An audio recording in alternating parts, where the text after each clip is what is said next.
Welcome to the Digital Brand Builder Podcast, where we bring you the best growth strategies from the world's experts to help build your business fast. And now, here's your host, Mark Fidelman.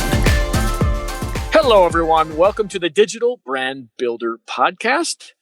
Joining me today is Michelle Olivier, and we're going to talk about building your own personal brand into a Rockstar brand, and also how that could potentially help your business. It's helped mine. I'm sure it's helped Michelle's. I'm sure it's helped her clients.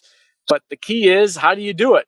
I have my way, but my way is a little outdated. I haven't really been focused on it for the past couple of years just because of how busy I've been. But I wanted to bring on an expert to talk about how you can do it. And if you don't find you have the time for it, well, you can hire somebody like Michelle. So with that, Michelle, can you introduce yourself in 100 words or less, and then we'll just jump right into it. Sure, Mark, no problem. I have over 20 years of experience in recruitment and HR. And along the way, I'm also a certified career coach. And what I do now is I work both sides of the desk. So I work with organizations to help them do a better job of talent attraction, screening, and retention. And then I work with the talent themselves. So individuals to help them do a better job of getting attracted, screened in, and retained. In particular, within my company, I'm the one that works with all of our executive clients, just because I have so much experience in the field. And I do executive coaching for people from, F500 to small organizations and kind of everything in between. So that's me. Wonderful. And so why should anyone trust what you're about to tell us in terms of personal branding? Yes, you've got a background in career development and all that. What gives you the experience in order to teach us how to develop our own personal brand? That is a great question. And that is the question that people should be asking a heck of a lot more often than they do. Believe it or not, most people trust the fact that I have a website that says I can do that and take that as read. So that is a smart question. The answer is that you want to, when you're hiring somebody like this, you want to hire somebody that fundamentally understands the executive search process, which is totally different from any other type of employment and process. And the only way to understand that is to have designed those and have gone through them, both guiding candidates through them and running them for organizations over and over and over again. So because I know exactly how an organization is thinking when they go out to look for a new executive, and I've guided the candidates through the process, et cetera, what it means is that I know the game. I've helped make the game, which means it makes me a great person to teach you how to play it. Does that make sense? Right. And so if you know the game, you know how to play it, you know what they're looking for, what is it that why does it matter to have a personal brand as an executive? Who cares? Because as an executive, we're no longer interested in a hard skill set. You're not an individual contributor anymore. So I'm not looking to know how great you are at accounting or Python development or whatever the skill set was that you started the industry with. As an executive, we're looking for somebody who's going to have strategic business impact and is going to drive corporate culture. And being able to articulate how you do those things, what impact you've had in those things before, is really hard to do. And having a brand is all about having that kind of already laid out for them, so that when they go to look you up, it makes it really clear from all of your engagements how you think, how you process, and who you are in those types of ways. Are you a little afraid, or are your executives that you work with afraid that if you have too overwhelming a brand, let's just say you're more of a thought leader in the space, do you feel like companies that would potentially hire them get intimidated that they've got either too much of a megaphone or they're going to spend too much time doing it? What have you been seeing out there? Well, I think that right now, I haven't run into that. It's kind of the expectation that as long as you're doing it in a genuine way, then it doesn't look like it takes as much time as it does, A. But B, I think that if you position yourself as a real thought leader, that you're writing white papers, you're doing TED Talks, that sort of thing, then yes, in that situation, you may place yourself out of some types of roles. But if that's where you are, you don't want those roles anyway. If you're putting that much effort into building yourself as a leader within your field, then you want to go work for an organization that's going to embrace that and let you be a leader in that field. Okay. Well, that's a good point. So you want to brand yourself, but you probably, if you're going to take it farther than that, like become a thought leader, start writing books and all that kind of stuff, you can expect some resistance from potential employers because of what I've already laid out. And why would you want to go work for somebody? Because if you've got that big of a brand, you could probably develop your own business or opportunities yourself. Is that what you're saying? Yeah. You can build your own opportunities, or you can work for an organization that's, aligned with where you're trying to get to. So a lot of people in that space choose to be independent consultants, choose to, create their own business at that level, or they become board members, that sort of, executive advisors to organizations rather than, a payroll executive. But it's unusual for people to take it to that level. What people don't realize is anytime you have a VP or executive anything in your job title, you need to have a searchable, identifiable professional brand.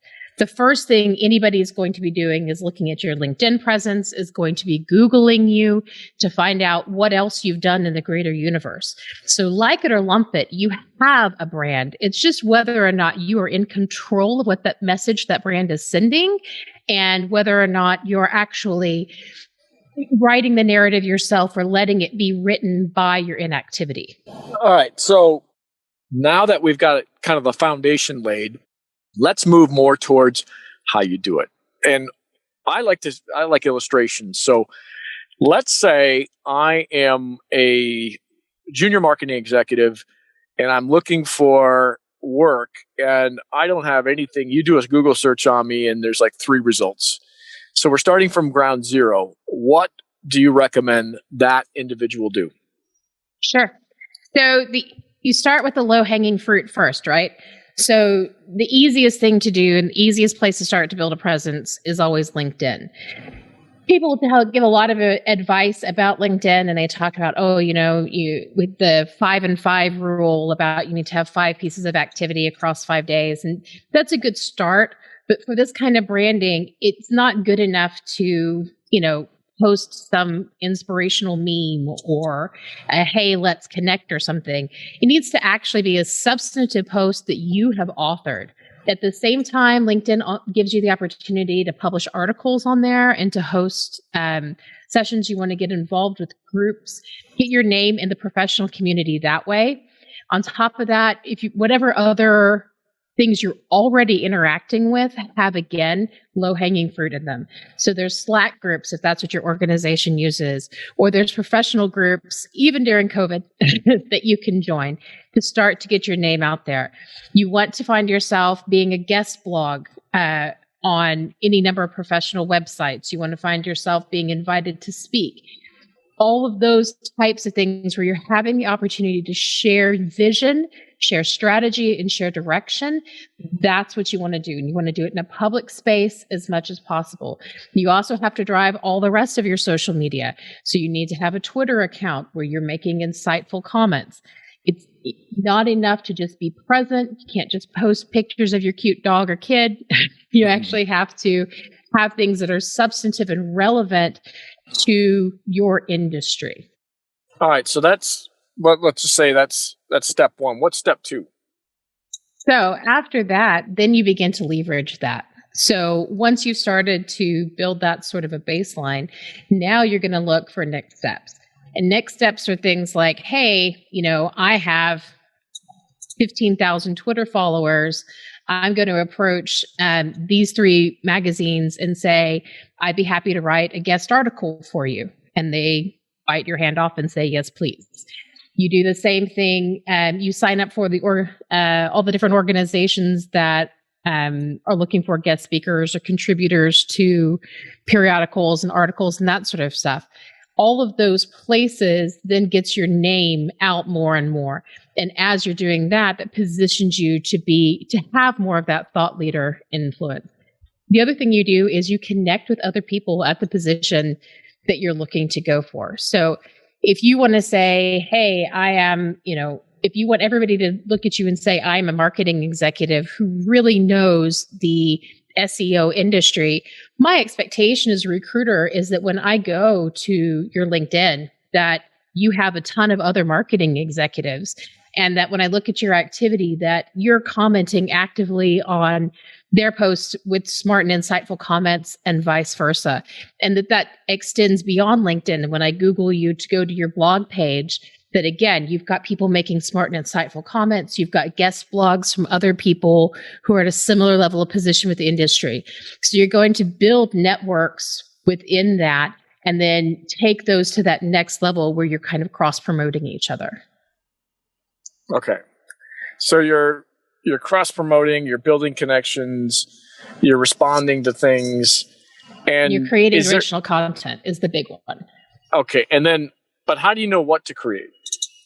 Well, that has to do with being a genuine subject matter expert. The easiest way to do it, what I recommend to my clients is pick something you genuinely care about that is a hot button topic in the industry and make that be the thing that you're going to talk about today.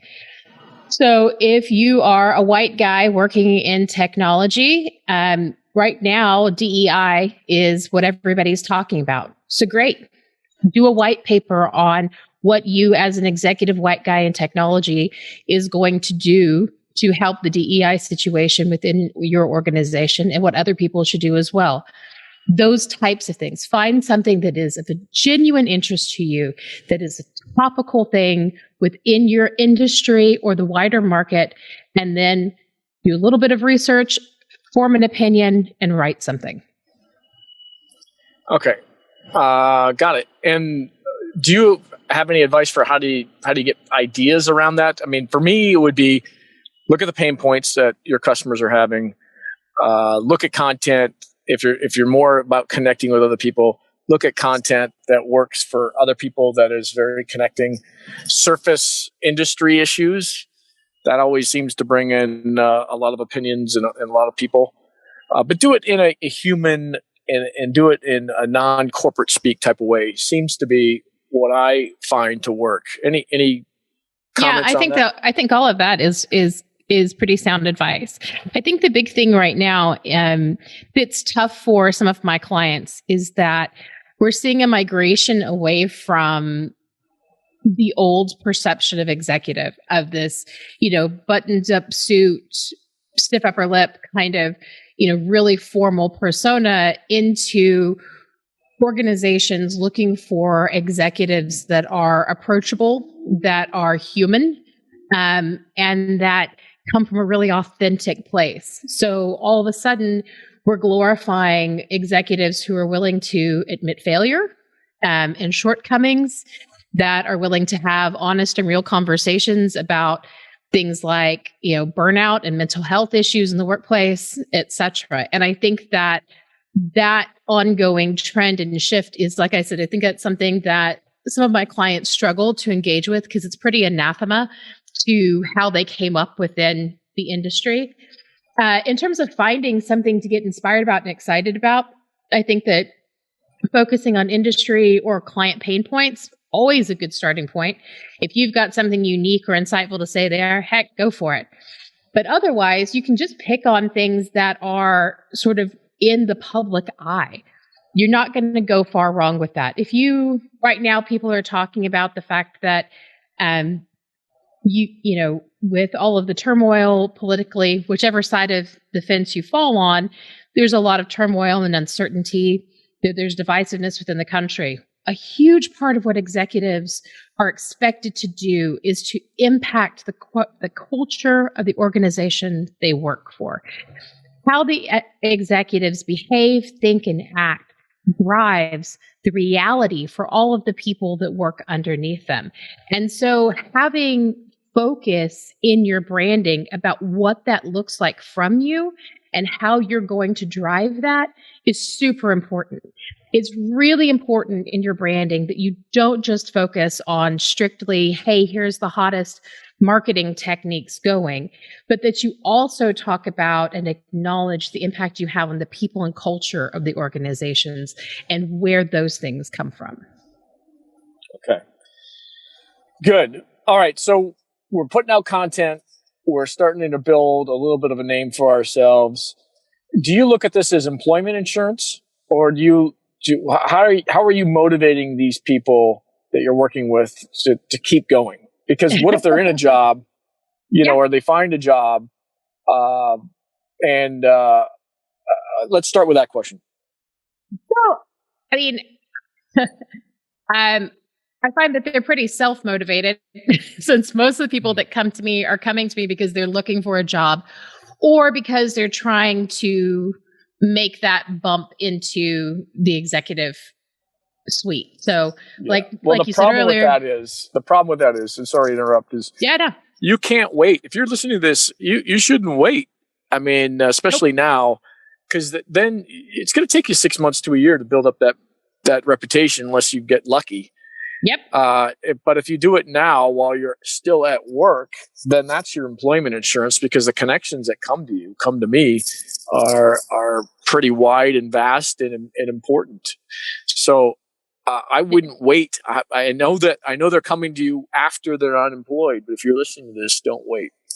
No, no, that's exactly, that's where we start the conversation, right? Is great, I can help you, but I need you to understand the reality of this timeline, that there is not a fast way to get a new executive position. It just takes time. And part of that is that executive recruitment moves slowly. And part of that is that you can't just, log into LinkedIn and pull up a whole giant list of executive jobs to apply for. I mean, there might be some listed there, but real executive jobs don't get filled that way. They get filled through headhunters, and those headhunters and executive search folks are looking for this type of brand, this type of presence. You're going to get approached for your next role. You don't get to approach them as much. And so you're absolutely right. That all takes time to set up. And it's not something that you get to take your foot off the gas until you're done. When you're in your, terminal position, which sounds awful, but the last position you're going to have at that sort of level, and then after that you're looking to twilight, great. And I work with execs that are looking to twilight too. Like, hey, I've been executive of a big four for the last 20 years, but now I want to go be a potato farmer. How do I get a potato farm to hire me? And I work with those guys as well. But, in the meantime, until you are where you want to be for the rest of your career, you have to keep this up. You have to keep going. And it's tiring and it's a lot of work. Because the way that the algorithms on all of the social media platforms, including Google, including LinkedIn, et cetera, are set is that they reward activity. So the moment you take your foot off the gas, the moment you stop posting on LinkedIn, you're going to drop down and quit being one of their top rated people. You're going to stop coming up in searches when people look for somebody in your field, when they look for as a recruiter or somebody with that skills background, et cetera, you're going to stop coming up because you're no longer active on LinkedIn. And that's when you start to limit yourself. Okay. All right. And let's then talk about why, or the end result. Okay. So you do all this, you keep it going. And I agree. Unfortunately, you got to keep it going. It's hard to pick it back up. So when I start and stop, I've started so many channels and I really only focus on 3 now, but it's hard to get back in the groove of it. And then the algorithm doesn't pick you up either until you get back in it for a few months. But let's look at the benefits of doing all this. It's a lot of work, a lot of time, and effort. And so what can people expect from doing everything that you suggest? Well, I think that they can expect a lot of different things. You get a lot more choices in your career. Like I said, especially as an executive, you don't get to go and apply for jobs. So the choices you get career-wise at that level are the choices that come to you. And so the better your presence is, the more right things that you've done around creating a personal and executive brand, the more of those opportunities that you're going to have. You get to do fun stuff. You get to go be a panelist on interesting events. You get to get invited to do TED Talks. You get to do all of the things that you think are cool professionally, as well as doing your job. And you get to have more opportunity to find a job that's going to be really genuinely engaging and fulfilling. Okay. And what do you recommend people do about channels? So do you tell them pick a couple of different channels that their customer or their people that would potentially hire them are on? How do you decide which channel to choose? Yeah, you can't be everywhere. So, what I start with my clients on is looking at, okay, so what is your bandwidth? Like, how much time do you have to dedicate to this? And then we also look at, where are you looking to punch, right? So if you're looking for exec at a Big Four, you need a lot more channel input than if you're looking for, a junior executive for an SME. And so we kind of look at, what is reality for you? What does all of that need to feel like? Where do you need to pitch it to hit, your target demographic? And then we come up with a plan that works in terms of how much time and resource are you willing to dedicate to making all of that happen? Because ultimately, if you're going to do your job and you're going to do this, but really you're only going to maintain 2 channels, then great, let's maintain the hell out of them. You're better off doing fewer things really, really well than trying to scattershot and doing nothing particularly well. So would you recommend outsourcing at all? Absolutely. All right. Tell us about that. So I don't think that it is realistic with a full-time executive position to really be able to drive your own brand the way you need to. Very few of my executive clients who are successful at this manage to do it. And so you have to find somebody that you can work with that you trust, because basically they're going to be creating content and therefore publicly speaking for you. They're going to be using your voice.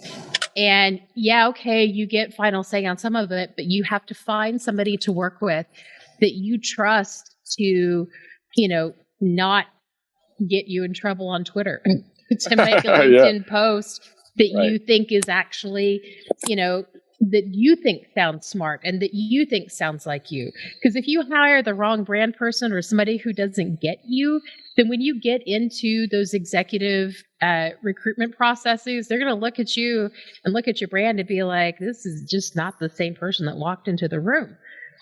So this is the problem I have with outsourcing is that, you can't go cheap on, or maybe you have a way, and I'm interested in hearing what it is, but you have to be very careful about somebody that understands your voice and can respond to industry comments or questions or just creating content for the industry. So how do you go about finding this person? It's a lot of interviewing process. You said a minute ago, you can't go cheap, and that is absolutely correct. Don't cheap out on this. It's your voice. It's your brand. It's your ongoing professional existence. This is not the thing to skimp on. If you're not going to hire somebody to do it and you want to try to manage it yourself, honestly, there's a whole bunch of apps and tools out there that make it really pretty easy these days. Like what? And those, what do you use? Well, I am a glutton for punishment, so I manage my brand myself. But what tools do you use? You've got to have tools. I do, but like I said, you log into each one? I log into each one. Wow. I am that girl. I know. Wow. I know. And I tell all my clients not to do it. So I'm terrible about not actually taking my own advice, but right. I'm a massive control freak. And so, but I would say the two easiest ones that I found, there's If This Then, which has been around forever. But there's another one that's called Buffer that's really good. And it's easy to use. It ties into absolutely everything, and it's not very expensive. And then there's another one called Later. And those are the three that I recommend that people use. Those are the ones on my radar. Somebody else might know another one, but those are the three that I know that I've used, that I know lots of people that use, and they're all really good, solid apps that make your life pretty easy.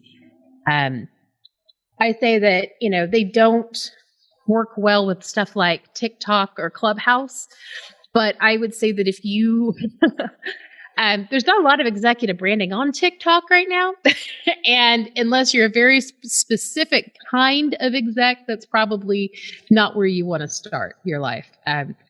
So they'll do a great job of managing you on the places that you really care about. And I know, like, for example, Buffer actually engages with LinkedIn as well, and Later does not. So you can even manage all of your content across even the LinkedIn platform through those. Have you used Hootsuite at all? I have, and they're fine. Yeah. Okay. Yeah. They're just not my. That. Yeah, they're not my personal preference. I like the interfaces of these, and I like the price point. I think that for my clients, what I always say is I feel like you'd be better off hiring somebody to do like a ghostwriting for some content for you and spending it there. Hootsuite can get a little expensive. And I think, keeping your price point for whatever you're going to use to manage your channels down so that then you can redirect those resources to somewhere that's a better spend. Okay. All right. And then kind of my last couple of questions revolve around the type of content you put out there. Do you recommend video or text or audio? What do you recommend? It depends on my client. So I have some clients that are terrible public speakers, and so I do not encourage them to use video. How do you let them know that? I say, you're a terrible public speaker. No, don't use video. I do. No, I am absolutely. I do. I am not.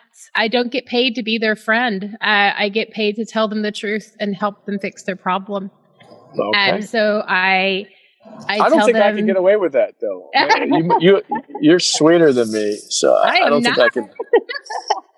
But yeah, it's just about the relationship that you have, right? Like, you don't come to me to stroke your ego. And if you do, then you're wasting your money and my time. Because there's lots of people that will do that for you. People come to me to tell them, how do I parlay a lifetime of experience and knowledge and also ambition into an executive career doing the things that I want to do? And so that question requires some honest evaluation. You have to look at, okay, great, here's the skill set you have. Here are the skills you're going to need to acquire. And then also, here's the skill set you have. So here's how we can start to market that. For people who are really great writers, I recommend white papers. For people who are less great writers, we do a lot of interview style. So I can, for content for them, I'll often write up a series of questions, and then they can do little, 2 or 3 sentence responses to that, which is the kind of thing that as an exec you do all the time for like bid documents or, business cases, that sort of thing. So that's the type of writing that they do all day, every day. So they're a lot more comfortable with that rather than turning around and saying, great, why don't you go write 3,000 words on this thing that you find interesting? So it's all about finding what the person is like, and what speaks to them. If you're funny, be funny. If you are compassionate, and that's a big part of what you bring to your role and who you are in a professional world, be compassionate. So I have, one of the execs that I've worked with, who's the healthcare exec, his big passion in life is helping sick kids.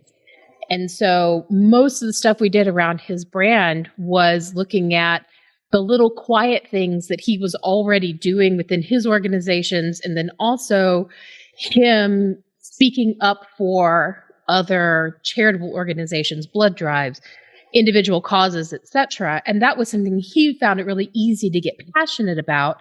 It was easy content, but it really built his brand because he was able to say, this is who I am. And if you don't want to hire a big softy, you probably shouldn't hire him. Got it. So, all right. I think this has been fantastic. Is there anything else that you recommend that people listening do before we wrap things up? I think that you have to, before you start down the branding path, the first thing you have to do is decide who you want to be.